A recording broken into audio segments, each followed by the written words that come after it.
CM చంద్రబాబుపై YCP నేతలు చేసిన వ్యాఖ్యలపై ఎమ్మెల్యే గంటి శ్రీనివాసరావు స్పందించారు. చంద్రబాబును అసభ్య పదజాలంతో దూషించడం పట్ల ఆగ్రహం వ్యక్తం చేశారు.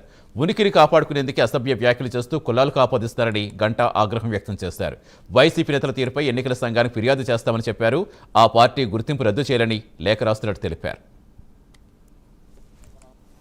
ఆవు చేలో వేస్తే దూడ గట్టును వేస్తుందని చెప్పని ఆ పార్టీ అధ్యక్షుడు సాక్షాత్తు ఒక ముఖ్యమంత్రిగా పనిచేసిన జగన్మోహన్ రెడ్డి మాట్లాడే మాటలు విన్న తర్వాత ఈరోజు సోకాల్డ్ మొన్న జరిగిన నాయకులు కానీ లేకపోతే గతంలో మాట్లాడిన నాయకులు కానీ వాళ్ళు మాట్లాడిన మాటలు ఇవన్నీ కూడా మనం పెద్దగా చెప్పుకోవాల్సిన అవసరం లేదు. ఎందుకంటే వాళ్ళ డిఎన్ఏలోనే ఆ సంస్కృతి ఉంది.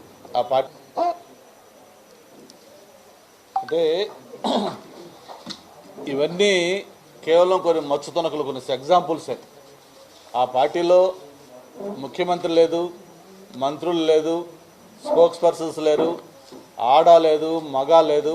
ప్రతి ఒక్కరు కూడా టాప్ టు బాటం అందరూ కూడా అదే వైఖరిలో ఉన్నారు. ఈ పొలిటికల్ పార్టీ ఏదైతే ఉందో దీన్ని అసలు పూర్తిగా బ్యాన్ చేస్తే తప్ప ఇటువంటి వాళ్ళకి పరిష్కారం లేదని చెప్పిన కూడా తెలియజేసుకుంటూ నేను ఎలక్షన్ కమిషన్కి కూడా ఒక లెటర్ రాయాలనుకుంటున్నాను. ఎందుకంటే మీకు ఏదైతే చూపించానో ఇప్పుడు ఈ వీడియోలన్నీ ఇవన్నీ ఎన్క్లోజ్ చేస్తూ ఈ పార్టీ స్టార్టింగ్ నుంచి ముఖ్యమంత్రి జగన్మోహన్ రెడ్డిగా ఉన్నప్పుడు ఎలా ఉండింది, ఆయన అపోజిషన్లో ఉన్నప్పుడు ఎలా ఉన్నాడు, పార్టీ పెట్టినప్పుడు ఎలా మాట్లాడారు, ఇవన్నీ కూడా మొత్తం